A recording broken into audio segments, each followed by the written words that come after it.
Hello friends, जय माता दी। मेरी आवाज़ सुनाई दे रही है और आपको वीडियो स्क्रीन दिखाई दे रहा है तो एक बार कमेंट बॉक्स में यस करके कंफर्म कर दीजिए। Okay, thank you for confirmation.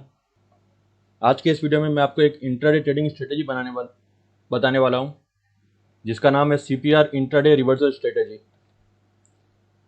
ये स्ट्रेटेजी सिर्फ प्राइस एक्शन के ऊपर है।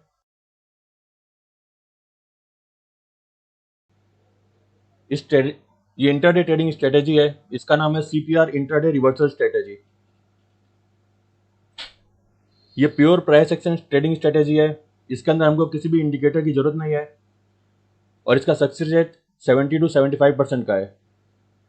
रिस्क रिवॉर्ड इसके अंदर प्री डिफाइंड है। जैसे ही इसके अंदर कोई भी ट्रेड एक्टिव होगा तो आपको स्टॉप लॉस और टारगेट स्क्रीन में अपने आप दिख जाएगा। वो सब मैं आपको आगे बता रहा हूँ कि किस तरह दिखेगा। This strategy can be used in automated trading. आजकल ऑटोमेटेड ट्रेडिंग का ज़माना है। लोग API से, पाइथन से यूज़ करके, और बहुत सारी थर्ड पार्टी भी है जो ऑटोमेटेड ट्रेडिंग के लिए सपोर्ट करती है, तो ये सिस्टम आपके ऑटोमेटिक ट्रेडिंग में भी काम आएगा। Strategy details.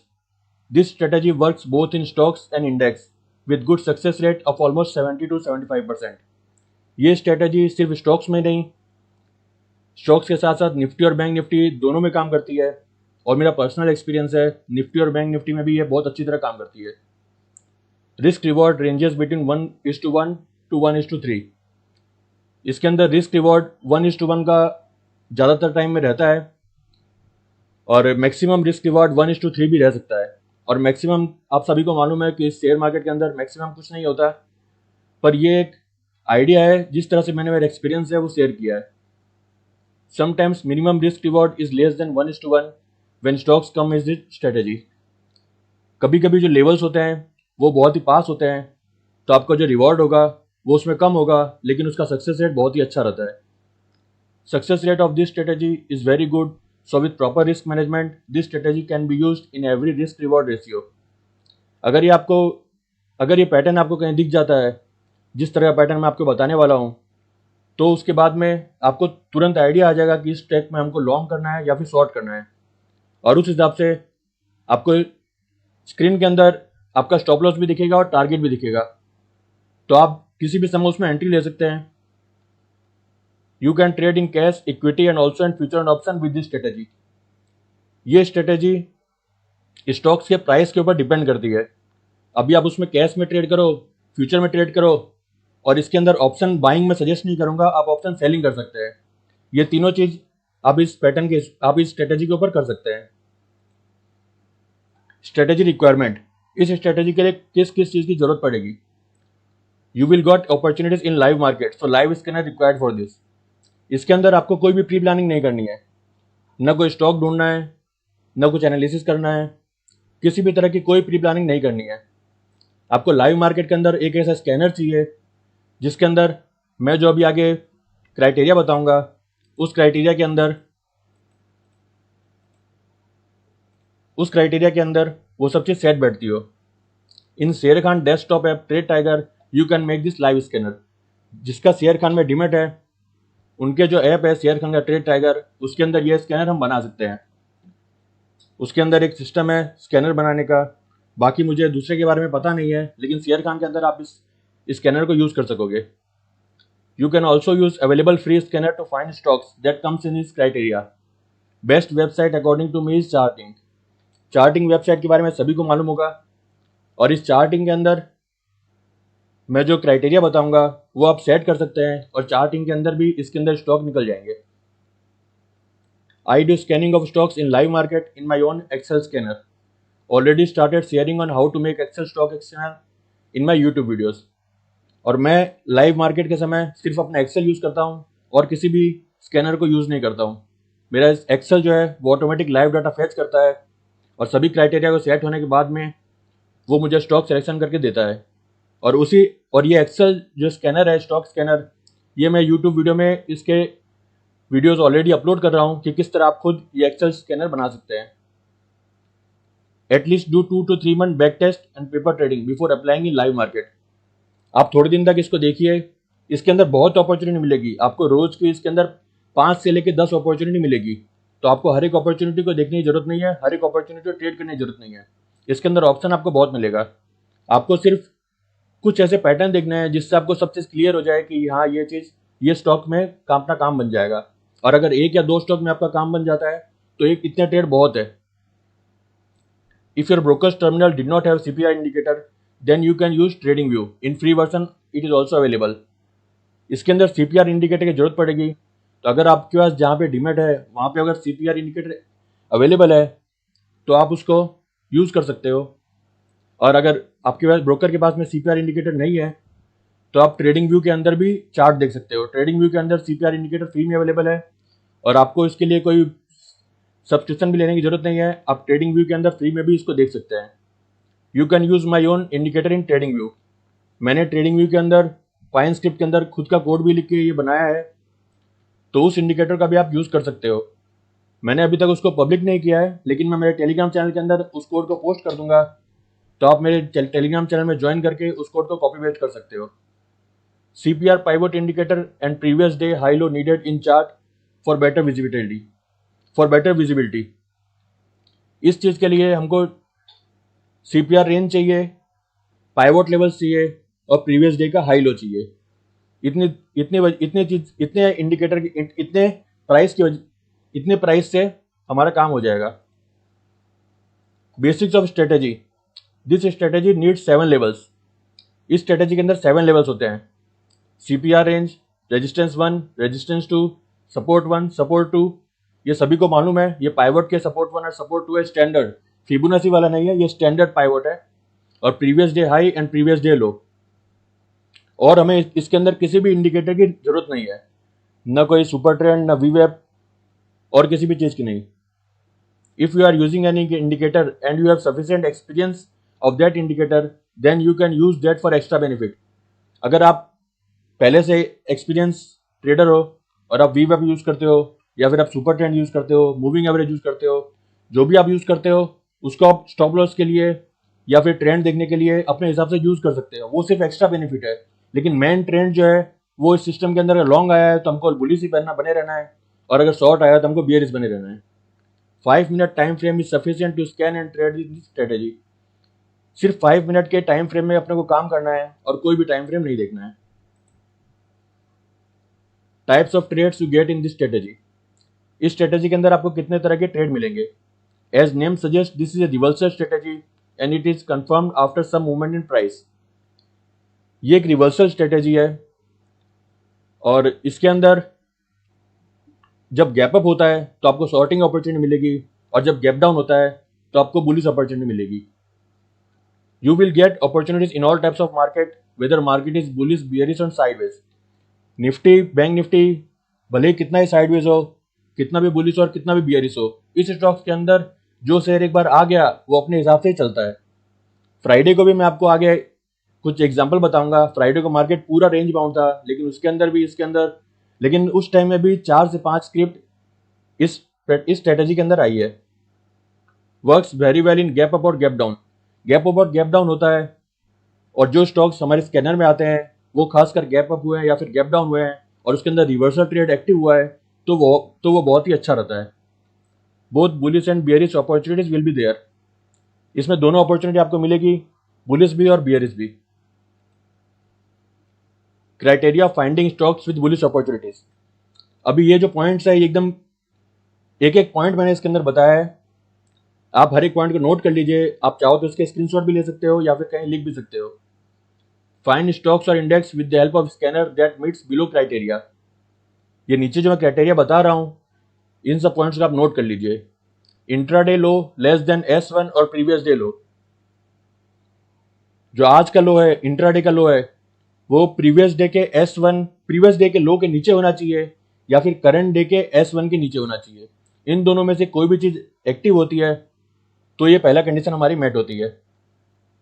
Second condition, intraday लो ग्रेटर देन S2। जो S2 होता है सपोर्ट 2 पाइवट के अंदर, जो हमारा इंट्राडे का लो है वो उससे ऊपर होना चाहिए। अगर S2 के नीचे है तो वो स्टॉक हमारे क्राइटेरिया में फिट नहीं बैठेगा। Current market price greater than daily pivot. For automated trading use 5 minute chart close above CPR upper range.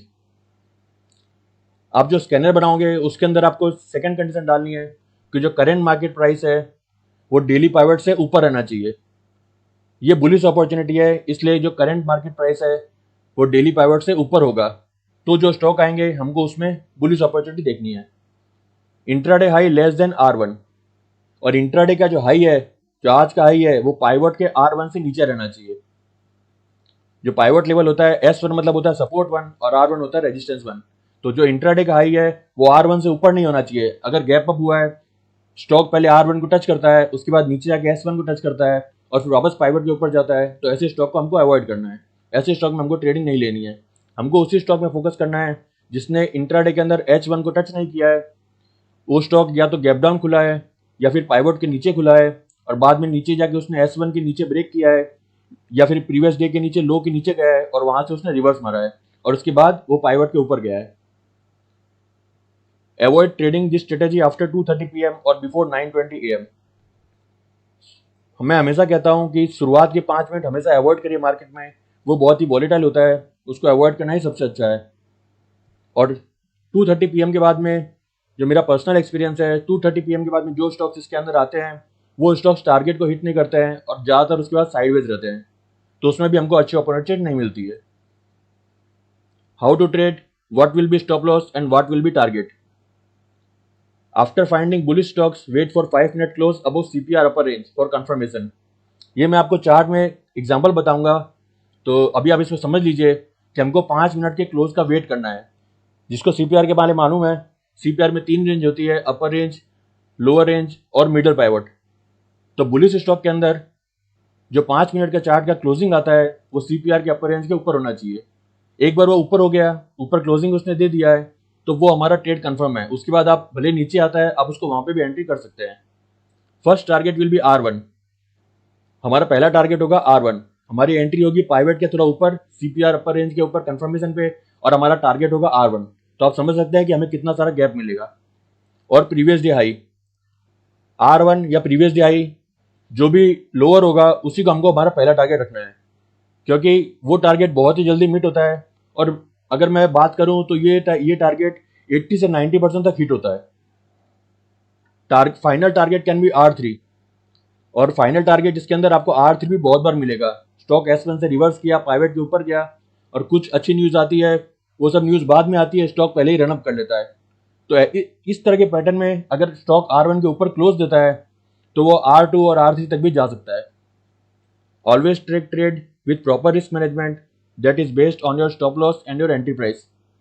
इसमें आपको रिस्क मैनेजमेंट कैसे करना है, जो भी आपकी कैपिटल है उसको आप 3 या 4 पार्ट में डिवाइड कर लीजिए। जैसे अगर आपकी 1 लाख की कैपिटल है तो आपको 3 या 4 स्टॉक में काम करना है, और आपको पहले स्टॉप लॉस देखना है। स्टॉप लॉस होगा हमारा S1। Final stop loss will be 5 minute close below S1। जो स्टॉप लॉस हमारा होगा, हमारी एंट्री होगी पाइवट के ऊपर और हमारा फाइनल स्टॉप लॉस होगा S1। इसमें आप VWAP को भी यूज कर सकते हैं, जो आपको जिस आपको इंडिकेटर का एक्सपीरियंस है वो आप अपने हिसाब से यूज कर सकते हैं। लेकिन जब तक हमारा final stop loss 5 minute close S1 के नीचे 5 मिनट क्लोज नहीं आएगा, तब तक हमारा ये स्टॉक बुलिश मोमेंटम के लिए चालू रहेगा। आप इसमें कहीं पे भी एंट्री कर सकते हैं। और स्टॉप लॉस में से आपको S1 के लेवल को माइनस करना है। अगर इसका एग्जांपल मैं आपको देता हूं, अगर आप 1000 रुपये की रिस्क लेना चाहते हैं और पाइवट लेवल 100 पर है और S1 है वो 99 पर है, तो आपका 1 रुपीज़ का स्टॉप लॉस हुआ, तो 500 के रिस्क के हिसाब से आप उसमें 500 शेयर में ट्रेड कर सकते हैं। इस तरह से आप रिस्क मैनेजमेंट करिए और कम से कम 2 या 3 स्टॉक में आप ट्रेड करिए, जिससे आपके रिस्क डाइवर्सिफाइड रहे। ये तो बुलिश अपॉर्चुनिटी के बारे में बता दिया। अब मैं आपको बताता हूँ बेयरिश अपॉर्चुनिटी के बारे में। Criteria of finding stocks with bearish opportunities. Find stocks और index with the help of scanner that meets below criteria. ये क्राइटेरिया है intraday high less than R2। Intraday का जो हाई होगा वो पाइवट के R2 से नीचे होना चाहिए। Intraday high greater than R1 और प्रीवियस डे हाई। ये बिल्कुल बुलिश अपॉर्चुनिटी का उल्टा है। इंट्राडे का जो हाई है वो प्रीवियस डे के या तो हाई के ऊपर होना चाहिए या फिर करंट डे के पाइवट R1 के ऊपर होना चाहिए। Current market price less than daily pivot. For automated trading use 5 minute chart close below CPR lower range. आपको स्कैनर के अंदर current market price less than daily pivot, इसी को अप्लाई करना है। एक बार वो स्टॉक आपके स्कैनर में एक बार आपके स्कैनर में वो स्टॉक आ गया तो आप उसको वॉच में रखिए। और अगर आप ऑटोमेटिक ट्रेडिंग करते हैं तो आप सीपीआर लोअर रेंज के नीचे 5 मिनट क्लोज में उसको सेल कर सकते हैं। और अगर आप विजुअली भी उसको देख रहे हैं, आप ऑटोमेटिक ट्रेडिंग नहीं कर रहे हैं, तो भी आप कंफर्मेशन के लिए सीपीआर के लोअर रेंज के नीचे 5 मिनट क्लोज चाहिए। इंट्राडे लो ग्रेटर देन S1। और चौथा क्राइटेरिया है कि इंट्राडे लो है वो S1 से ऊपर रहना चाहिए, क्योंकि इस स्ट्रेटेजी के अंदर हमारा टारगेट S1 का रहता है।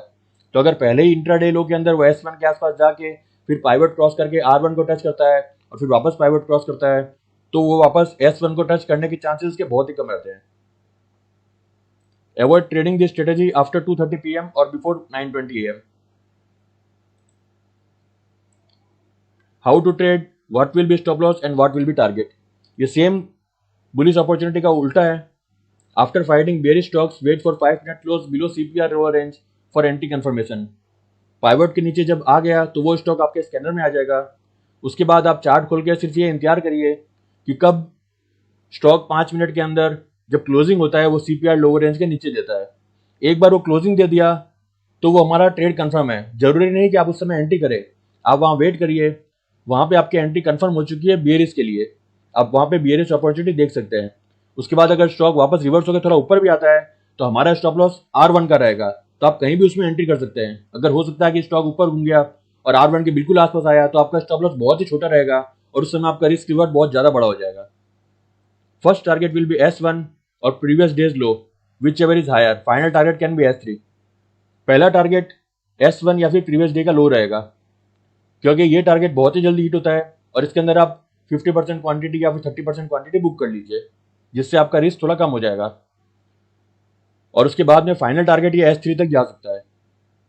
Final stop loss will be 5 minute close above R1, जो मैंने आपको अभी बताया कि इसका फाइनल स्टॉप लॉस जब तक स्टॉक वापस R1 के ऊपर क्लोजिंग नहीं देगा, 5 मिनट क्लोजिंग नहीं देगा, तब तक वो स्टॉक में बियरिश मोमेंटम चालू रहेगा। आप उसमें एक बार एंट्री लीजिए, 2 बार एंट्री लीजिए, 4 बार एंट्री लीजिए, आपको वो स्टॉक में हमेशा बियरिश प्रेशर आता दिखेगा। Always take trade with proper risk management that is based on your stop loss and your entry price.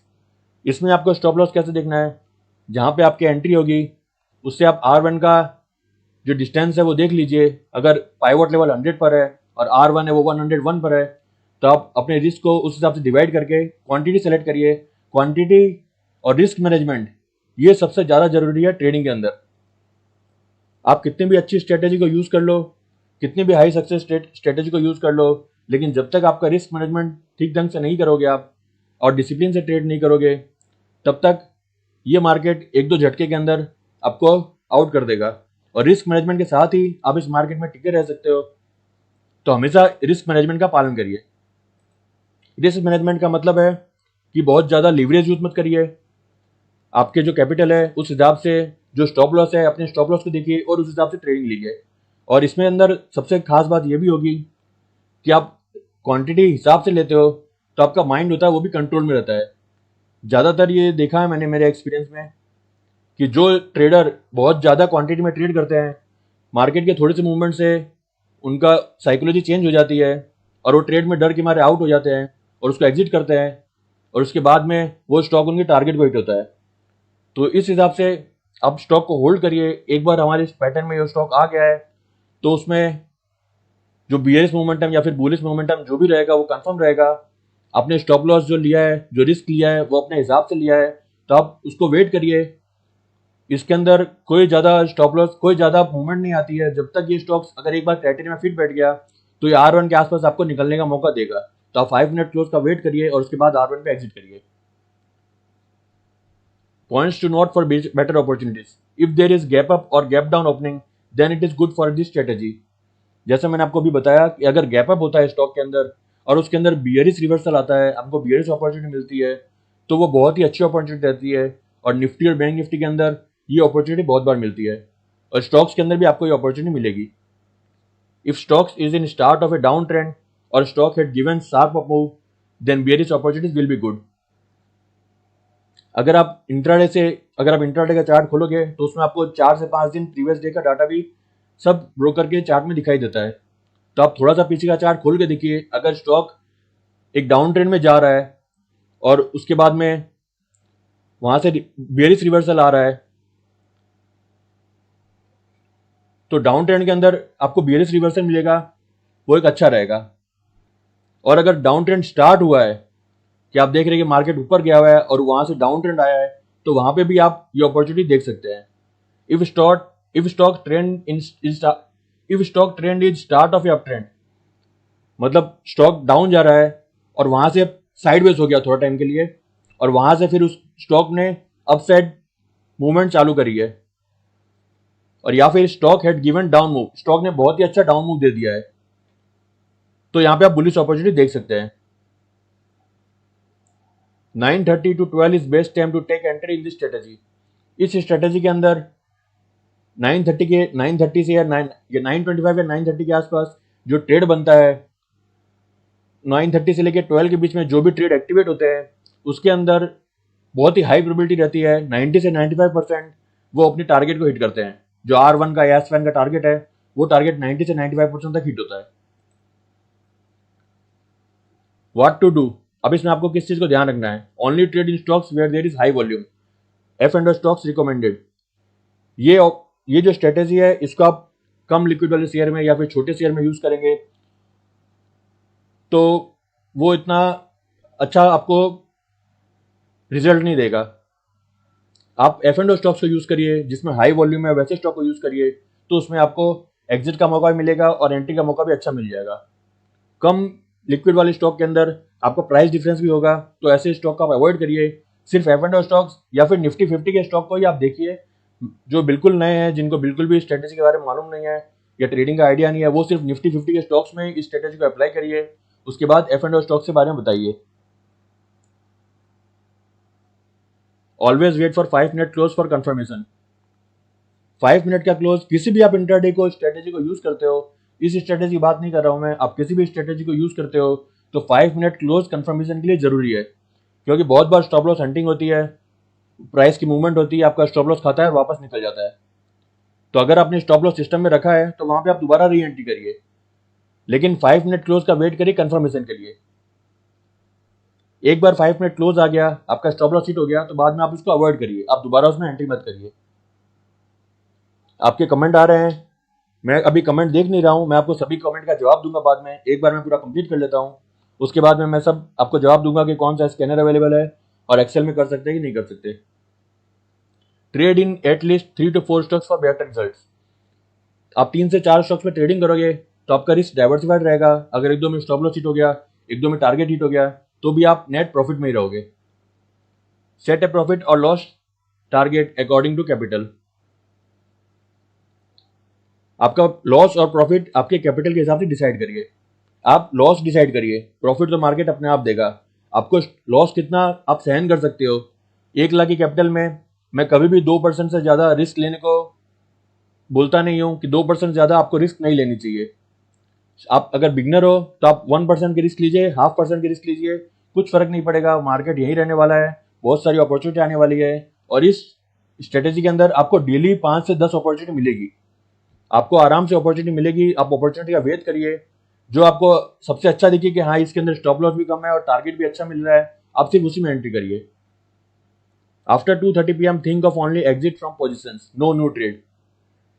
जब 2:30 to 12 PM हो जाता है, उसके बाद मैंने आपको बताया कि स्ट्रेटेजी के अंदर जो भी स्टॉक्स आएंगे वो टारगेट को हिट नहीं करते हैं, तो उसके बाद में आप एंट्री के बारे में मत सोचिए। 2:30 के बाद में अगर आपका कोई ट्रेड चालू है तो या तो आप उसको एग्जिट के लिए सोचिए, और या फिर आप उसको होल्ड करिए, पर उस नई एंट्री मत लीजिए। आप होल्ड करके जो इंट्राडे का ट्रेड होते हैं वो 3 बजे वैसे भी ऑटोमेटिक स्क्वायर अप हो जाते हैं, तो हाँ सिर्फ 25 मिनट का टाइम रहेगा। उस समय मार्केट में बहुत ज़्यादा मूवमेंट बहुत बार नहीं होती है, तो आपका स्टॉक साइडवेज रह जाएगा। तो आप जहां पे हो उसके मार्केट में जहां पे आपको पोजीशन मिल रही है वहां पे उसको एग्जिट कर दीजिए। What to avoid, avoid stocks with low volume. जिस स्टॉक में वॉल्यूम बहुत कम है, स्प्रेड ज्यादा होता है प्राइस में, उसको अवॉइड करिए। Avoid stocks with 5% circuit limit. जिन स्टॉक्स के अंदर 5% की सर्किट होती है उसमें भी आप ट्रेड मत करिए, क्योंकि 5% की सर्किट बहुत बार R1 के नीचे होती है, तो आपका टारगेट हिट नहीं होगा। Avoid pre deciding of breakout. आपने ये स्ट्रेटेजी समझ लिया, अब स्टॉक्स गैप डाउन किया और नीचे में ब्रेक पिछले डे का लो को ब्रेक किया, S1 के नीचे ब्रेक किया और रिवर्सल कर गया। रिवर्सल करते आप एंट्री मत करिए, अपने को एंट्री तभी करनी है जब वो पाइवट के ऊपर जाएगा। आप पहले से डिसाइड मत करिए कि ये स्टॉक तो यहाँ से घूमने वाला ही है। जब तक वो पाइवट के ऊपर नहीं जाएगा, एक बार स्टॉक S1 के नीचे 5 मिनट क्लोजिंग देता है या फिर S1 के नीचे चला जाता है, भले वो क्लोजिंग नहीं दे, एक बार S1 के नीचे चला गया या प्रीवियस डे के लो को ब्रेक कर लिया, उसके बाद इंट्राडे का जो पाइवट होता है वो बहुत ही बड़ा रेजिस्टेंस का काम करता है। आप कोई भी स्ट्रेटेजी यूज करते हो, ये वाला स्ट्रेटेजी आपके हर एक स्ट्रेटेजी में फिट बैठेगी। आपके पास कोई भी स्कैनर हो, आप कोई भी बुलिश बियर स्टॉक्स में ट्रेड करते हो, चाहे बुलिश इंगल्फिंग पैटर्न हो या हरामी पैटर्न हो, सबके अंदर ये फॉर्मूला अप्लाई करता है। जो पाइवट लेवल है वो नेक्स्ट डे के लिए ट्रेंड डिसाइडिंग लेवल रहता है। Avoid trading once your profit और लॉस टारगेट इज डन। आप जिस समय ट्रेडिंग स्टार्ट करते हैं इंट्राडे में, तो एक डिसाइड कर लीजिए कि मुझे 2% टारगेट मिलेगा या 1% टारगेट मिलेगा, उसके बाद मैं ट्रेड बंद कर लूंगा, उसके बाद मैं नेक्स्ट डे ट्रेड करूंगा। तो इस तरह से, या फिर मेरे पास में 500 लॉस होगा या 1000 लॉस होगा तो मैं ट्रेडिंग बंद कर लूंगा। इस तरह से आप डिसाइड कर लीजिए और उसके बाद ट्रेडिंग को बंद करिए। नेक्स्ट डे नेक्स्ट अपॉर्चुनिटी मिलेगी। अभी मैं आपको एग्जाम्पल बता रहा हूँ, ये लेटेस्ट एग्जाम्पल है बजाज फाइनेंस का 5 मिनट का चार्ट है। इसके अंदर अब ये ब्लू क्रॉस दिख रहा है, ये जो ब्लू क्रॉस है ये प्रीवियस डे हाई है, और बीच में जो 3 लाइन दिख रही है ये सीपीआर रेंज है। ये ट्रेडिंग व्यू का चार्ट है, जिसने भी ट्रेडिंग व्यू का चार्ट देखा होगा वो उस चार्ट को देख कर आराम समझ जाएगा। और जिनको लेवल्स के बारे में जानकारी नहीं है उनको मैं एक बार एक शॉर्ट में बता दे रहा हूँ। ये बीच में जो 3 लाइन है ये सीपीआर रेंज है, और ऊपर में जो ग्रीन लाइन है बारीक पॉइंट है, ये R1, ये R2, ये R3 है, और ये नीचे में ये S1, ये S2, ये S3 है, और ये जो प्लस साइन है ब्लू में ये प्रीवियस डे हाई और प्रीवियस डे लो है। ये मैंने स्क्रीनशॉट लिया है, आपको लाइव ही अभी ट्रेडिंग व्यू के अंदर मैं इसका चार्ट बताऊंगा।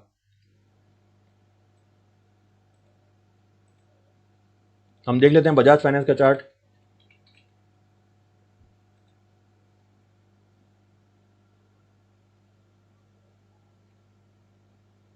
ये देखिए इंट्राडे का चार्ट यहां से स्टार्ट होता है, ये प्रीवियस क्लोज है, यहां से बजाज फाइनेंस ने गैप अप किया, S1 के ऊपर इसने, इसका हाई S1 के ऊपर है, इसका हाई R1 के ऊपर है, R1 के ऊपर इसका हाई गया, वहां से क्लोजिंग नहीं दे पाया और बाद में यहां से रिवर्सल किया, और यहाँ पे सीपीआर रेंज के नीचे यहाँ पे बजाज फाइनेंस ने कंफर्म कर दिया। इसके कैंडल के लो है 5522, यहाँ पे बजाज फाइनेंस ने कंफर्म कर दिया कि अब मैं यहाँ से बुलिश बियरिश हूँ और मुझ में आप लॉन्ग अपॉर्चुनिटी मत देखिए। उसके बाद आप देख सकते हैं ये थोड़ा बहुत स्टॉक साइडवेज रहा, लेकिन ये सीपीआर रेंज के ऊपर भी नहीं जा पाया। तो ये एक बहुत अच्छी रहती है कि अगर स्टॉक वापस सीपीआर अपर रेंज के ऊपर क्लोजिंग नहीं दे सकता और वहां से रिवर्स होता है तो ये बहुत ही जल्दी टारगेट हिट करता है।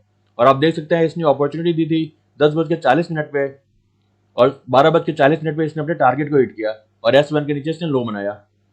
तो ये हमारा पहला स्टॉक है जहां पे हमने R1 से लेके S1 का एग्जांपल देखा है।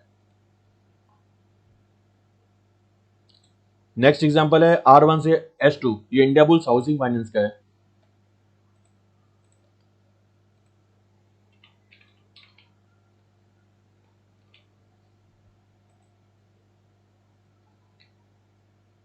इंडिया बुल्स हाउसिंग फाइनेंस के अंदर फ्राइडे को नहीं, थर्सडे को ये ट्रेड एक्टिव हुआ था। आप देख सकते हैं ये थर्सडे का चार्ट है, यहाँ पे इंडिया बुल्स हाउसिंग ने फर्स्ट 5 मिनट के अंदर R1 के ऊपर हाई बनाया था, और उसके बाद तुरंत ही सेकंड कैंडल के अंदर इंडिया बुल्स हाउसिंग फाइनेंस ने सेलिंग सिग्नल दे दिया था। आप देख सकते हैं इसकी सीपीआर रेंज कितनी पतली है, ये नैरो सीपीआर रेंज का स्टॉक था उस दिन। ये थर्सडे का एग्जाम्पल है, और इसके बाद स्टॉक ने 9:20 को ट्रिगर किया था, और जो है S1 का टारगेट है वो 9:40 को टारगेट हिट हो गया था। मतलब टोटल 20 मिनट के अंदर हमारा टारगेट हिट हो गया, और उसके बाद 10:15 के आसपास इसने S2 को भी टच किया। तो ये देख सकते हैं आप कितना फास्ट ट्रेड हमको मिला है, और एक बार इस तरह से स्टॉक गिरता है, और आप देख सकते हैं जो वेडनेसडे का क्लोज था उसके ऊपर गैप अप भी किया था इंडिया बुल्स हाउसिंग फाइनेंस ने, और ऊपर से तुरंत सेलिंग आई थी। तो ये जो प्राइस पैटर्न होता है, प्राइस एक्शन होता है, ये सबसे पहला इंडिकेटर होता है। बाकी जो भी इंडिकेटर आप यूज करेंगे वो सब प्राइस के ऊपर डिराइव होते हैं, वो सब लैगिंग इंडिकेटर होते हैं। लेकिन जो प्राइस एक्शन से आप प्राइस से ट्रेडिंग करोगे तो आप हमेशा फायदे में रहोगे।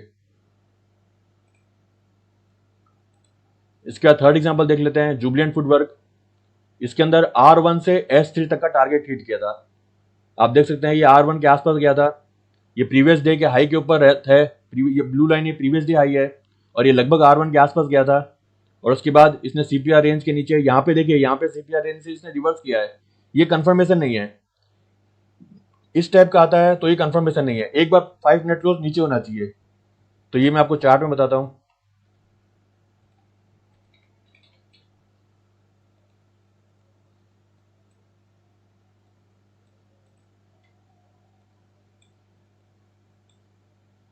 ये फ्राइडे का ही चार्ट है, लेटेस्ट चार्ट है।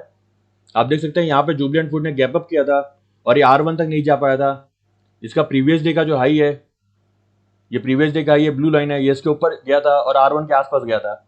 उसके बाद ये CPR रेंज है, ये CPR रेंज के आसपास से इससे घुमा था यहाँ से, यहाँ पे इसने कंफर्मेशन नहीं दिया था। ये कंफर्मेशन नहीं है, यहाँ पे अगर आप बेयरिश अपॉर्चुनिटी लेंगे तो आप अच्छी तरह से फंस सकते हैं। यहाँ से स्टॉक अच्छी तरह से रिवर्स भी कर सकता है। CPR रेंज के नीचे इसने 5 मिनट क्लोज दिया 11:20 पे, तो ये क्लोजिंग आने के बाद में ये कंफर्म हो गया कि अभी यहाँ से बेयरिश है और हमारा टारगेट रहेगा, ये पहला टारगेट रहेगा 2795 का। ये देख सकते हैं आप, ये S1 है, ये हमारा पहला टारगेट रहेगा। और इसके बाद में आप देख सकते हैं ये टारगेट 12:10 पे जुबिलेंट फूड ने ट्रिगर कर दिया है। और ये सिर्फ फ्राइडे के स्टॉक में आपको बता रहा हूँ, ये फ्राइडे और थर्सडे के अंदर आपको इतनी सारी अपॉर्चुनिटी मिली है। इसके बाद आप आगे देख सकते हैं, पहले फिर इंडियाबुल्स हाउसिंग ने जो प्रीवियस डे लो है वहां पे सपोर्ट लिया, वहां पे इसने कोशिश की रिवर्स करने की, लेकिन ये S1 के ऊपर टिक नहीं पाया और वहां से वापस सेलिंग आई और इसने S3 तक का टारगेट को हिट किया। तो R1 से लेके S3 अगर आप देखेंगे इसका हाई है, अगर हम CPR की लोअर रेंज गिने तो 2800 से लेके 2740, इतना डिफरेंस आपको इंट्राडे के अंदर मिला है।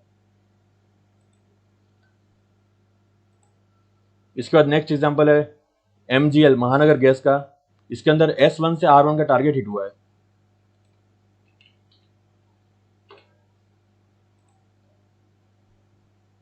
ये फ्राइडे का ही चार्ट है। आप देख सकते हैं MGL ने यहाँ पे प्रीवियस डे लो के नीचे टिक के, प्रीवियस डे के लो के नीचे लो बनाया था, ब्रेक किया था और वापस वहां से रिवर्स किया था। और ये स्टॉक नैरो CPR रेंज में है। आप देख सकते हैं ये CPR की रेंज है कितनी नैरो है। और इसके ऊपर स्टॉक ने 10:10 पे ब्रेकआउट दिया था और क्लोजिंग किया था CPR रेंज के ऊपर। 1150 पे बाय ट्रिगर हुआ था और इसका टारगेट था 1158 का।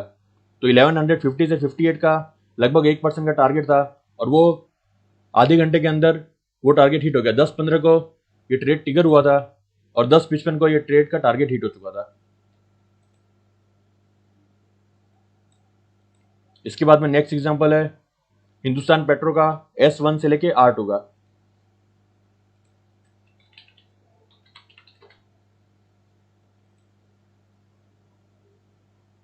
ये भी फ्राइडे का ही चार्ट है। आप देख सकते हैं हिंदुस्तान पेट्रो के अंदर ये गैप अप ओपन हुआ था, उसके बाद CPR रेंज से रिवर्सल लिया था। इसने न तो प्रीवियस डे के हाई को ब्रेक किया और न प्रीवियस डे के रेजिस्टेंस 1 को टच किया। ये ओपन होने के बाद इसमें सेलिंग आई थी और ये S1 लेवल है। उसके बाद ये वहां पे नीचे इसने 5 मिनट क्लोजिंग दी है और 5 मिनट क्लोजिंग के बाद में अगर CPR रेंज के ऊपर 5 मिनट क्लोजिंग वापस आती है तो ये बहुत ही बुलिश सिग्नल होता है। और इसने यहाँ पे क्लोजिंग दी थी, यहाँ पे सेलिंग भी आई, लेकिन आप देख सकते हैं ये एग्जैक्ट S2 के ऊपर से रिवर्स हुआ। जो S2 है इसको टच नहीं हो पाया और उसके ऊपर से इसने रिवर्स किया और इसके बाद में ये ट्रेड 14:35 को एक्टिवेट हुआ था, लेकिन आप इसको अवॉइड कर सकते हैं। लेकिन एक सैंपल के लिए मैं आपको बता रहा हूँ कि इस तरह से मूवमेंट इसमें आपको देखने को मिल सकती है, लेकिन इस तरह का ट्रेड होता है 14:35 के बाद में, तो आप उसको अवॉइड करिए।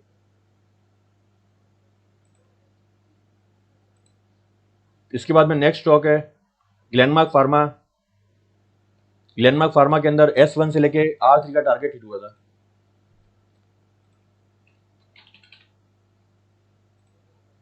आप देख सकते हैं कि मुझे ज़्यादा ढूंढना नहीं पड़ रहा है, ये सब जो स्टॉक मैंने निकाले हैं ये नॉर्मली आपको दिखेंगे। आप एक बार स्ट्रेटेजी समझ गए हैं, आप रोज निफ्टी के 50 स्टॉक का चार्ट देखिए। मैंने सब चार्ट को देखा भी नहीं है, जिन स्टॉक्स को मैं फॉलो करता हूँ, जो मेरे स्कैनर में आए थे फ्राइडे को, मैं उसी में देख के आपको बता रहा हूँ। ग्लेनमार्क के अंदर आप देख सकते हैं ये CPR रेंज के आसपास इसने ओपन किया था, उसके बाद प्रीवियस डे के लो को ब्रेक किया था। ये प्रीवियस डे आप लो आप देख सकते हैं, ये जो ब्लू लाइन है प्रीवियस डे का लो है। प्रीवियस डे के लो के नीचे ब्रेक किया और उसके नीचे 5 मिनट क्लोज नहीं दे पाया और S1 के आसपास इसने रिवर्स किया और इसने 9:55 पे कंफर्म कर दिया CPR रेंज के ऊपर 5 मिनट क्लोजिंग करके कि अब मैं यहाँ से आज के दिन के लिए बुलिश हूँ, और 573 पे इसने कंफर्मेशन दे दिया था, और इसका पहला टारगेट ऊपर में 577 का था, और फाइनल टारगेट जो मैंने आपको बताया था R3 का वो 589 था, और उसके बाद में भी स्टॉक ने 603 तक का हाई बनाया। तो ये मूवमेंट आपको देखने की मिलेगी। इस टाइप के पैटर्न आप समझ ही गए होंगे कि सभी स्टॉक की लगभग एक जैसी पैटर्न है।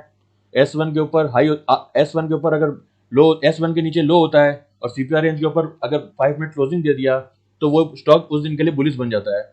और इसके अलावा बहुत सारे स्टॉक भी हैं, 2 से 3 स्टॉक्स भी होते हैं जिसके अंदर स्टॉक्स ने एंट्री भी दी थी, लेकिन उसके बाद में स्टॉक ना तो स्टॉप लॉस के हिट हुआ और ना टारगेट के हिट हुआ, वो स्टॉक पूरी तरह साइडवेज हो जाता है। तो उसमें भी आपको एग्जिट का मौका मिलेगा, आपको लॉस बहुत ज़्यादा स्ट्रेटेजी में नहीं होगा। बस आपका फाइनल स्टॉप लॉस होना चाहिए। अगर आप बुलिश हो तो S1 के नीचे अगर 5 मिनट क्लोजिंग आ गया तो आपको किसी भी चीज़ का वेट नहीं करना है। ज़्यादा से ज़्यादा आप उस कैंडल के लो का वेट कर सकते हैं, उससे ज़्यादा आपको तुरंत वेट नहीं करना है और तुरंत उस स्ट्रेटेजी में से एग्जिट करना है। और इसके ऑपोजिट अगर आप बियरिश हो तो R1 से ऊपर अगर 5 मिनट क्लोजिंग देता है तो आपको उसके बाद में वेट नहीं करना है, ज़्यादा से ज़्यादा उस कैंडल के हाई तक आप वेट कर सकते हो। उसके बाद आपको स्ट्रेट में नहीं रहने का है, उसमें से एग्जिट करने का है। उसके बाद में अगर आपको नीचे निकलने का मौका मिलता है कि हो सकता है 5 मिनट क्लोजिंग R1 के ऊपर दिया लेकिन उसका हाई ब्रेक नहीं किया और वापस नीचे आ गया, तो वहां पे आप दोबारा सेलिंग मत करिए, एवरेजिंग मत करिए, कुछ मत करिए। उस ट्रेड में आपको सिर्फ एक ही ध्यान रखना है कि इस ट्रेड में से मेरे को निकलना है, क्योंकि इस ट्रेड के अंदर स्टॉप लॉस हिट हो चुका है। तो ये पूरी स्ट्रेटेजी है। और अब आपका सवाल आप मुझसे पूछ सकते हैं, जो भी आप कमेंट बॉक्स में पूछिए तो मैं आपका जवाब दे दूंगा। If you have a scanner please share chart in scanner. Chart scanner के अंदर आप उसको खुद ही बना सकते हैं, ये कोई बहुत ज्यादा चार्टिंग के अंदर कोई कोडिंग नहीं होती है। मैं देखता हूं, आपको बताता हूं अगर कुछ होगा तो।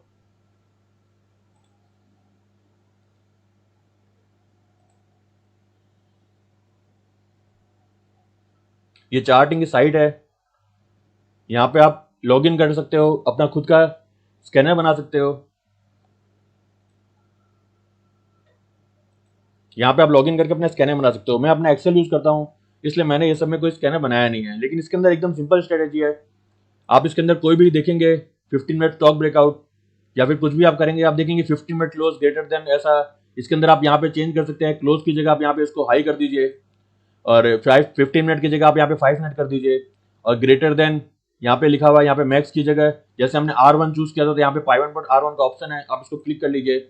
इस तरह से आप अलग अलग इंडिकेटर लगा दीजिए और अपना खुद का स्कैनर बना सकते हैं।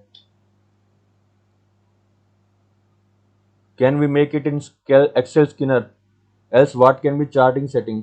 एक्सेल के अंदर मैं जो यूट्यूब में वीडियोस अपलोड कर रहा हूँ उसके अंदर अभी जो मेरा नेक्स्ट वीडियो आएगा उसके अंदर मैं इस स्ट्रेटेजी के बारे में बताऊंगा। अभी आप ये स्ट्रेटेजी समझ गए हैं, तो जैसे मैं आपको बताऊंगा सिस्टम तो आप समझ जाएंगे। और लाइव मार्केट के अंदर आपको सबसे ईजी एक्सेल है। एक्सेल के अंदर तुरंत आपको वो रिजल्ट आपका आता रहेगा, उसका आप ऑटोमेटिक कर दीजिए 3 मिनट में, 2 मिनट में रिफ्रेश करने का, तो उसके अंदर आपको रिजल्ट मिल जाएगा। मैं एक्सेल ही यूज करता हूँ, मैं किसी भी स्कैनर को यूज नहीं करता हूँ। 5% सर्किट स्टॉक्स मीन 5% सर्किट जो लो वॉल्यूम वाले स्टॉक होते हैं, स्मॉल कैप के स्टॉक होते हैं, उसके अंदर बहुत सारे स्टॉक्स के अंदर 5 मिनट की सर्किट रहती है। जैसे मैंने आपको बताया कि इस स्ट्रेटेजी के अंदर आप सिर्फ F&O स्टॉक्स को यूज करिए, उनके अंदर 20% की सर्किट रहती है, और उससे या फिर उसमें भी वो उससे भी ज्यादा मूव दे सकते हैं। और एक बार अगर ये स्टॉक समझ लीजिए आपके R1 के ऊपर सस्टेन हो गया तो आपको S1 के स्टॉप लॉस की जरूरत नहीं है, आप अपना स्टॉप लॉस तुरंत उसको CPR रेंज के ऊपर कर दीजिए। वो अगर R1 के ऊपर सस्टेन हो गया है तो वापस वो CPR भी ब्रेक नहीं करेगा। अगर स्टॉक को ऊपर आना होगा तो वो CPR रेंज को ब्रेक नहीं करेगा, वो R1 के ऊपर 5 मिनट क्लोज करने के बाद में वो तुरंत उसमें रैपिड मूवमेंट आएगी। और पहले R1 के ऊपर 5 मिनट क्लोजिंग से कंफर्म करिए, फिर R2 के ऊपर 5 मिनट की क्लोजिंग से कंफर्म करिए, और आपका फाइनल टारगेट R3 का रहेगा। तो इस तरह से आप अपना टारगेट सेट कर सकते हैं। और अगर आपको कोई क्वेश्चन है तो आप मुझसे पूछ सकते हैं। In Excel I am frequently getting catch error. Catch error तो एक्सेल में कुछ आता नहीं है, मैं तो एक्सेल यूज कर रहा हूँ। 5 minute candle closing not understanding. 5 minute candle closing के लिए मैं आपको बताता हूँ। आपको 5 मिनट के चार्ट में इसको खुलना है। एक बार आपको स्टॉक ढूंढने हैं स्कैनर की मदद से। स्कैनर में एक बार आपका स्टॉक आ गया तो आप वो स्टॉक का नाम यहाँ पे लिख दीजिए। जैसे आप उसका चार्ट खोलोगे और आप ट्रेडिंग व्यू के अंदर आप अगर इंडिकेटर में जाएंगे और यहाँ पे सर्च करेंगे CPR, तो ये CPR ये मैंने बनाया है, मेरा CPR buy trade on level, ये मैंने पब्लिक नहीं किया है। तो इसका जो कोड है वो मैं आपको अपने टेलीग्राम चैनल में दे दूंगा, वहां से आप उसको कॉपी पेस्ट कर लीजिएगा। और ये वीडियो जब मैं पब्लिश करूंगा तो उसके नीचे डिस्क्रिप्शन बॉक्स में मेरे टेलीग्राम चैनल का लिंक दे दूंगा, तो वहां पे आप उसको ज्वाइन भी हो सकते हो। यहाँ पे आप देख सकते हैं और भी बहुत सारे CPR है, CPR बाय KGS, और ये CPR बाय KGS ये भी आपके काम में आएगा। पर ये सब देखिए बहुत ज़्यादा कंफ्यूजन वाला है। मैंने जो बनाया है वो बहुत ही सिंपल है, और अगर मैं देखता हूँ आपके कुछ काम में आ सके तो CPR, मैंने बहुत सारे CPR इसके अंदर देखे हैं पर उनके अंदर थोड़ा कंफ्यूजन है, इसलिए मैंने बहुत ही सिंपल अपने हिसाब से बनाया है। 5 मिनट कैंडल क्लोजिंग। अब 5 मिनट कैंडल क्लोजिंग के लिए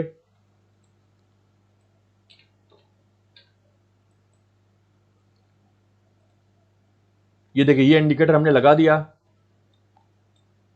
और आपको जो चार्ट खोलना है कैंडल स्टिक चार्ट, ये कैंडल स्टिक चार्ट है। इसमें आपको यहाँ पे टाइम फ्रेम है 5 मिनट का सेलेक्ट करना है। आप 15 मिनट का सेलेक्ट करोगे तो उसके अंदर इतनी अच्छी अपॉर्चुनिटी नहीं मिलेगी, और 15 मिनट के अंदर तो बहुत बार टारगेट भी हिट हो जाएगा। आप 5 मिनट के अंदर टाइम फ्रेम को यूज करिए कैंडल स्टिक चार्ट के अंदर। ये देख सकते हैं ग्लेनमार्क का स्टॉक है, ये 5 मिनट का चार्ट है, और यहाँ पे आप देख सकते हैं ये CPR रेंज है, ये 3 पॉइंट है, ये CPR की रेंज है। ये तीनों जो पास पास में तीनों रेड डॉट हैं ये CPR की रेंज है।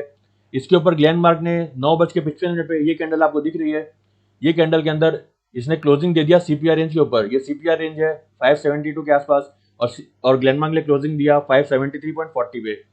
तो ये जो है ये इसका कंफर्मेशन हो गया है कि ये स्टॉक अब यहाँ से बुलिश है। तो इसके बाद में ये कंफर्मेशन मिलने के बाद में आप यहाँ पे एंट्री करो, यहाँ एंट्री करो, कहीं भी एंट्री करो। अगर आप समझ लीजिए कोई EMA यूज करते हैं या फिर कोई सुपर ट्रेंड यूज करते हैं और आपको लग रहा है कि ये सुपर ट्रेंड से बहुत दूर है, ये वापस अगर सुपर ट्रेंड के आसपास आएगा, तो आप वेट करके यहाँ पे एंट्री करिए।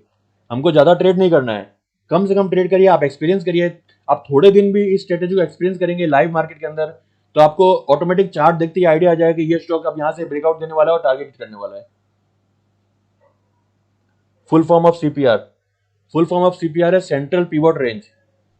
जो मेन होता है वो सेंटर पिवट होता है। जो हमारे स्टैंडर्ड पिवट के अंदर जो लेवल्स होते हैं, 7 लेवल्स होते हैं, pivot R1 R2 R3 S1 S2 S3, इसके अंदर एक सेंट्रल पिवट होता है ना, ये सबसे इंपॉर्टेंट होता है। मैं सबसे ज्यादा सेंट्रल पिवट को ही सपोर्ट देता हूँ। सेंट्रल पिवट सबसे ज्यादा इंपॉर्टेंट पॉइंट होता है। आप चाहे कोई भी स्ट्रेटेजी यूज करिए, आप बुलिश इनगल्फिंग में ट्रेड करते हैं, बियरिश हरामी में ट्रेड करते हैं, ये सब के अंदर आपको जो नेक्स्ट दिन के लिए आपका डेली पाइवट होता है वो ट्रेंड डिसाइडर लेवल होता है। अगर स्टॉक को घूमना होगा तो वो पाइवट टच करके वहीं से घूमेगा। अगर पाइवट ब्रेक कर दिया तो उसके बाद स्टॉक में रिवर्सल हो जाएगा। भले ही स्टॉक ने प्रीवियस डे में बुलिश इंगल्फिंग बनाया है, लेकिन अगर स्टॉक ने पाइवट को ब्रेक कर दिया तो नेक्स्ट दिन के लिए वो बियरिश नहीं रहेगा। पाइवट को ब्रेक करने का मतलब है 5 मिनट क्लोज प्राइवेट के नीचे, पाइवट लेवल के नीचे 5 मिनट क्लोज आना चाहिए। और मैक्स टू मैक्स आप CPR रेंज देख लीजिए, CPR के लोअर रेंज के नीचे अगर 5 मिनट क्लोजिंग आता है तो भले ही स्टॉक कितना भी बुलिश हो, उस दिन के लिए वो स्टॉक या तो साइडवेज रहेगा या फिर बियरिश रहेगा। Sir in Glenmark chart first 5 minute candle close below CPR 3 dots. CPR 3 dots से मतलब ही नहीं है, हमको पहले वो देखना है कि स्टॉक है वो R1 के ऊपर जाना चाहिए या फिर S1 के नीचे जाना चाहिए। स्टॉक ओपन हुआ और CPR से ऊपर नीचे जा रहा है, वो स्ट्रेटेजी नहीं है। स्ट्रेटेजी आप समझिए, CPR के ऊपर नीचे तो स्टॉक जाते रहेंगे।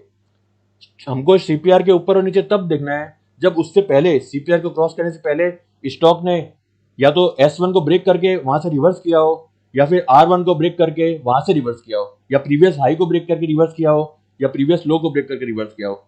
उसके बाद में अगर स्टॉक प्रीवियस डे के लो को ब्रेक करता है और वहां से रिवर्स करता है और CPR रेंज के ऊपर में क्लोजिंग देता है, तो वो हमारी बुलिश अपॉर्चुनिटी होगी। और अगर स्टॉक प्रीवियस डे के हाई को ब्रेक करता है या फिर R1 के ऊपर देता है और वहां से रिवर्स करता है और CPR की लोअर रेंज के नीचे 5 मिनट क्लोजिंग देता है, तो हमको वहां पे बियरिश अपॉर्चुनिटी देखनी है। तो सिर्फ CPR को मत देखिए, आप उससे पहले आप स्कैनर को यूज करिए। स्कैनर के अंदर जो स्टॉक आता है, और अगर आप खुद देखते हैं तो आप सिर्फ CPR को मत देखिए, आप देखिए जो डेली हाई और डेली लो है वो R1 या फिर प्रीवियस डे के हाई के ऊपर होना चाहिए, और बुलिश अपॉर्चुनिटी के लिए S1 या फिर प्रीवियस डे लो के नीचे होना चाहिए।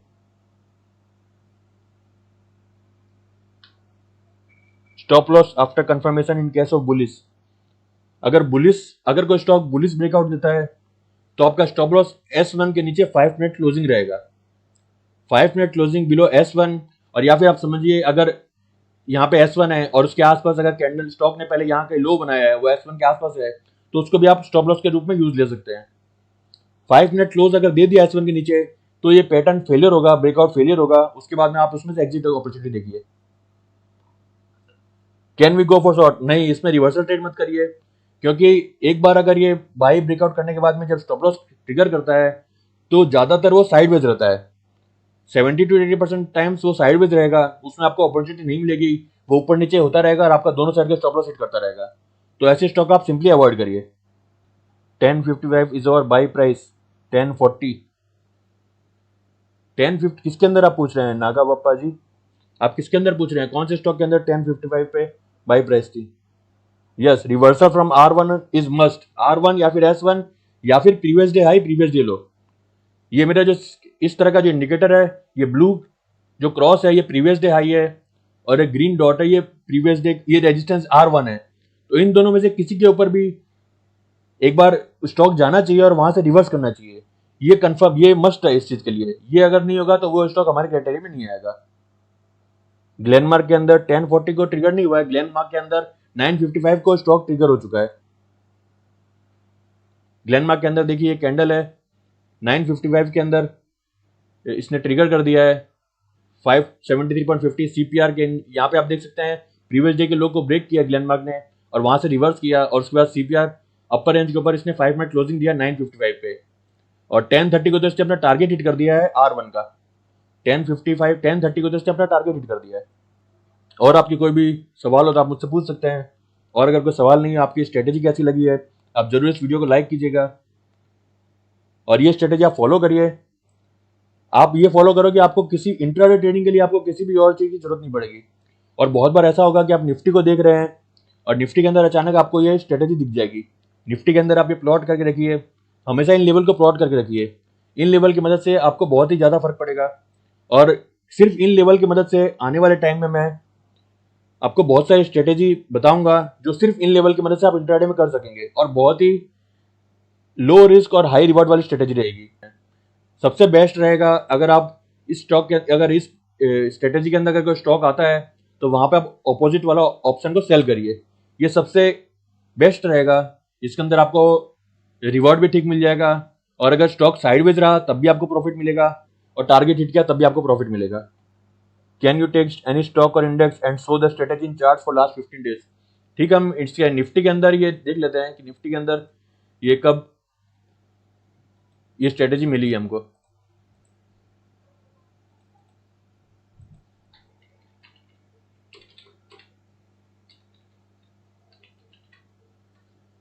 निफ्टी के फ्यूचर का चार्ट खोल रहा हूं मैं।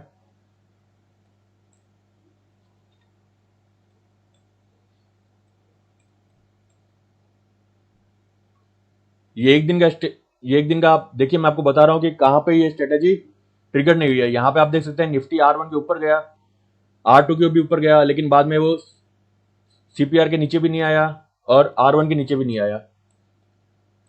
उसके बाद में थर्सडे को आप देख सकते हैं कि R1 के ऊपर गया लेकिन ये CPR के नीचे नहीं गया।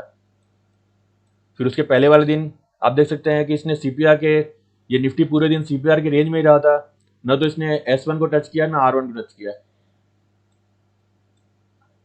यहाँ पे भी ये कोई पैटर्न हिट नहीं हुई है, यहाँ पे हुई है। आप देख सकते हैं निफ्टी के अंदर यहाँ पे प्रीवियस डे के हाई के ऊपर निफ्टी गया था, प्रीवियस डे का हाई आप देख सकते हैं यहाँ पे, ये प्रीवियस डे का हाई है, प्रीवियस डे के हाई के ऊपर निफ्टी यहाँ पे गया था, और उसके बाद निफ्टी ने 1 बजे के बाद में 2:30 के बाद में निफ्टी ने ट्रिगर किया था, तो आप इस ट्रेड को अवॉइड कर सकते हैं। लेकिन निफ्टी ने ये टारगेट को हिट किया है, आप देख सकते हैं प्रीवियस डे के हाई के ऊपर गया और यहाँ पे CPR के नीचे ब्रेकडाउन किया, तो उसने S1 का टारगेट हिट किया।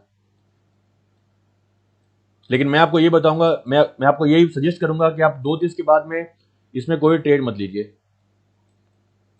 आप देख सकते हैं ये पैटर्न आपको निफ्टी में बहुत कम दिखेगी, लेकिन जब भी दिखेगी तो ज्यादातर उसका टारगेट हिट होगा। यहाँ पे आप देख सकते हैं CPR रेंज के नीचे ये स्टॉक निफ्टी,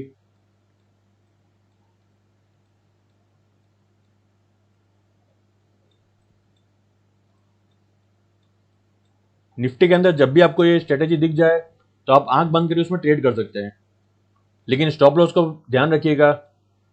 अब आप यहाँ पे देख सकते हैं, ये देखिए, ये मैंने आपको बताया था, यहाँ पे निफ्टी ने हाई के ऊपर ब्रेक किया, लेकिन बाद में निफ्टी ने 2:40 को ब्रेक डाउन किया, तो यहाँ से उसके बाद में साइडवेज हो गया। तो इतनी लेट जब ये ब्रेक डाउन देता है तो ये साइडवेज हो जाता है। ये स्टॉक्स में बहुत ज़्यादा होता है, इस तरह का पैटर्न होता है। ये सेम पैटर्न स्टॉक्स में रहता है, मेरा खुद का एक्सपीरियंस है, इसी टाइप का होता है। अगर लेट ट्रिगर होता है तो उसके बाद में स्टॉक इसी तरह साइडवेज हो जाता है।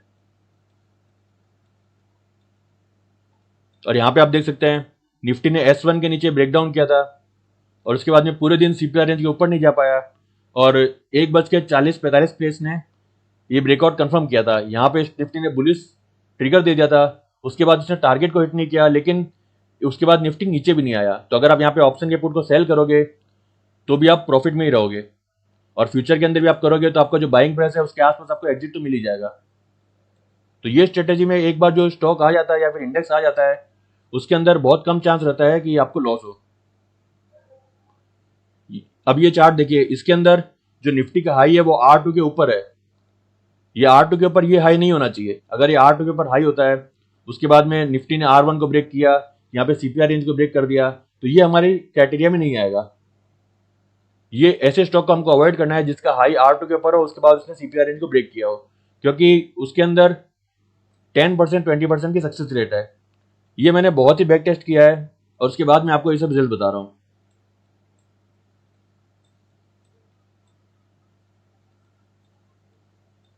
ऐसे आपको लगता होगा निफ्टी कितना वॉलेटाइल है, लेकिन आप देख सकते हैं निफ्टी के अंदर इस स्ट्रेटेजी के अंदर बहुत कम ट्रेड हमको मिले हैं।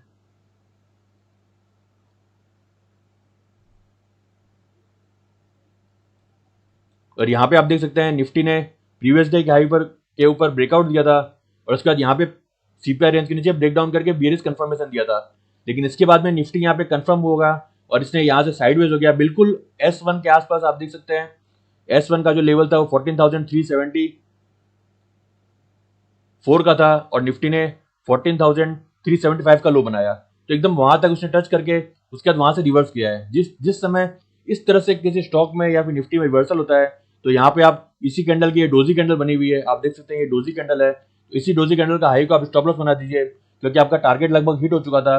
तो उसके बाद यहाँ से रिवर्सल इस तरह से हो सकता है और बाद में पूरी तरह साइडवेज भी जा सकता है। तो निफ्टी के अंदर ही आप सिर्फ देखेंगे इस पैटर्न को तो आपको सभी तरह के चार्ट दिख जाएंगे कि इस स्ट्रेटेजी के अंदर किस तरह से काम होता है। इसके अंदर कोई भी ट्रेड ट्रिगर नहीं हुआ है, ये स्ट्रेटेजी के अंदर सेट नहीं हुआ है। इसके अंदर भी देखिए निफ्टी इतना वॉलेटाइल है, लेकिन फिर भी स्ट्रेटेजी के अंदर फिट नहीं बैठा। इसके अंदर आपको रोज के 4 से 5 स्टॉक आराम से मिलेंगे, और जिस समय गैप अप होता है या फिर गैप डाउन होता है, उस समय तो ये स्ट्रेटेजी आपके लिए मैजिक की तरह काम करेगी, क्योंकि उस समय हमको ये पता नहीं रहता कि गैप अप हुआ है तो हमको कौन से स्टॉक को शॉर्ट करना है। तो हमको ये स्कैनर हमारा बता देगा कि कौन सा स्टॉक ज़्यादा बियरिश है। Can you suggest A best CPR indicator which is already in trading view. CPR के अंदर, ट्रेडिंग व्यू के अंदर मैंने खुद का इंडिकेटर बनाया है, आप मेरे टेलीग्राम चैनल में ज्वाइन कर दिया। मैं पूरा कोड उसमें पेस्ट कॉपी कर दूंगा, उसमें पूरा कोड मैं उसमें डाल दूंगा। आप सिंपली उसको कॉपी करके अपने यहाँ पे आप देख सकते हैं नीचे, मैं आपको बताता हूँ आपको किस तरह ऐड करना है। जिस समय आप यहाँ पे क्लिक करेंगे, ये पाइन एडिटर है, पाइन एडिटर में क्लिक करिए। आप जैसे ही पाइन एडिटर में क्लिक करेंगे, यहाँ पे ओपन में जाइए और यहाँ पे लिखिए new default indicator, new blank indicator. यहाँ पे आप क्लिक करेंगे तो इस तरह से आएगा ये। यहाँ पे आप ये पिछले वाले इसको सबको डिलीट करके जो मेरा कोड होगा उसको सिंपली आप यहाँ पे पेस्ट कर दीजिए, और उसके बाद में ऐड टू चार्ट में क्लिक कर दीजिए, तो वो कोड आपके ट्रेडिंग व्यू में लग जाएगा। Please make one video of charting. Charting बहुत ही अच्छा स्कैनर है, लेकिन एक्सेल बनाने के बाद में मुझे किसी भी चीज़ की जरूरत नहीं पड़ती है। सबसे बेस्ट है एक्सेल, क्योंकि चार्ट के अंदर आपको स्टॉक आ जाएंगे लेकिन बाकी आपको कुछ भी नहीं दिखेगा। मैं आपको बताता हूँ मैं कौन सा एक्सेल यूज़ करता हूँ, तो आपको पता चलेगा कि एक्सेल के अंदर क्या एडवांटेज है और मैं क्यों उसको यूज़ करता हूँ।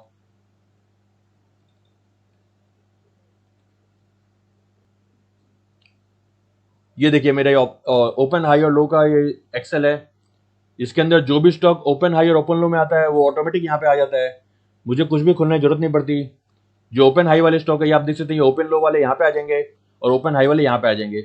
अब इसके बाद में हम यहाँ पे ये भी देख सकते हैं कि स्टॉक में CPR नैरो रेंज है कि नहीं, स्टॉक्स के अंदर आप देख सकते हैं मैंने इस तरह से बनाया हुआ है बाई टारगेट R1। ये जो बाई टारगेट R1 है ये CPR रिवर्सल स्ट्रेटेजी का ही है। तो इसके अंदर हम देख सकते हैं जैसे ITC आया है, तो क्या ITC के अंदर हो सकता है फ्राइडे को फॉल्स हुआ होगा, क्योंकि इसके अंदर मैंने लेटेस्ट डाटा को अपडेट कर लिया है, तो हो सकता है ये जो कल का पाइवट है उसके ऊपर बता रहा है। ITC में इस तरह पैटर्न नहीं बताया, ये अभी मार्केट क्लोज है, जिस समय मार्केट ओपन होगा उस समय ये सब वैल्यू ऑटोमेटिक चेंज हो जाएगी। और ये आप देख सकते हैं ये ओपन और हाई हुआ है, और यहाँ पे हम पैटर्न भी देख सकते हैं कि प्रीवियस डे के समय निफ्टी ने कौन सा पैटर्न बनाया, स्टॉक्स ने कौन सा पैटर्न बनाया था, वीकली में क्या पैटर्न चल रहा है, वीकली का प्रीवियस पैटर्न क्या है। और यहाँ पे मैंने एक रिस्क रिवॉर्ड के लिए एक फॉर्मूला भी लगा के रखा है कि अगर कोई स्टॉक ट्रिगर होता है तो हमको कितनी क्वांटिटी में ट्रेड करना है। यहाँ पे मैंने स्टॉप लॉस और बाई प्राइस के हिसाब से यहाँ पे रिस्क किया है कि मेरे को अगर एक स्टॉक के अंदर ये मेरा रिस्क है 500 रुपए का, अगर मेरे को एक स्टॉक के अंदर 500 में 500 का रिस्क लेना है तो मुझे कितनी क्वांटिटी में ट्रेड करना है। तो ये सब चीज़ आप एक्सेल में कर सकते हैं, ये सब आप चार्टिंग में नहीं कर सकते। तो चार्टिंग को आप ठीक है साइड में यूज़ करिए, लेकिन इस तरह के एक्सेल बनाइए। अगर आप ट्रेडिंग को लेकर सीरियस है तो डेस्कटॉप में काम करिए और एक्सेल बनाइए, इस तरह के एक्सेल बनाइए। ये सब आपके ट्रेडिंग को बहुत ही ईजी कर देगा, क्योंकि हमारा जो माइंड होता है हमसे गलती हो सकती है, लेकिन कंप्यूटर जो होता है इसकी कैलकुलेशन होती है वो कभी गलत नहीं होती।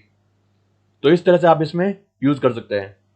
ये सब चार्टिंग के अंदर पॉसिबल ही नहीं है, तो इसीलिए आप चार्टिंग के अंदर आप सिर्फ ठीक है स्कैनर लगा लीजिए, उसको यूज़ कर लीजिए, लेकिन जो पूरी डिटेल है स्टॉक के बारे में उसके लिए आपको स्कैनर जो आप एक्सेल यूज़ करोगे वही सबसे ज़्यादा बेस्ट रहेगा। अगर आपको मोबाइल में यूज़ करना है तो आप चार्टिंग यूज़ कर सकते हैं। और कोई क्वारी हो तो आप पूछ सकते हैं, नहीं तो मैं इस वीडियो को यहाँ पे एंड करता हूँ। अगर कुछ समझ में नहीं आया स्ट्रेटेजी को लेके